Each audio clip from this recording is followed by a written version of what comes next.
have right to choose trading partners. Kremlin on India's Russian oil purchase. Russia on Tuesday said sovereign nations have the right to choose their trading partners, while accusing the United States of exerting illegal trade pressure on India. Kremlin came down heavily on the Trump administration for threatening to raise tariffs on India over its purchase of Russian oil. Sovereign nations have right to choose their own trading partners, Kremlin said on India's purchase of Russian oil.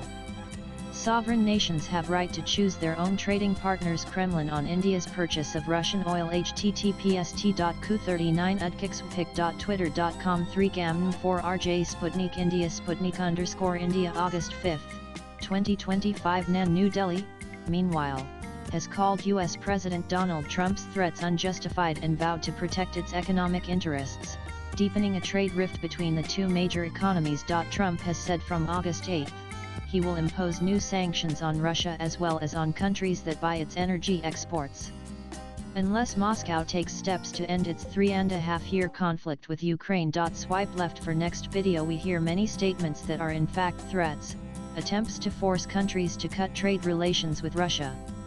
We do not consider such statements to be legal, Kremlin spokesman Dmitry Peskov was quoted by Reuters. We believe that sovereign countries should have and do have the right to choose their own trading partners, partners for trade and economic cooperation, and to choose for themselves the forms of trade and economic cooperation that are in the interests of a particular country. Russian President Vladimir Putin has signaled no change in Russia's stance on the war, despite the looming deadline. Latest blogs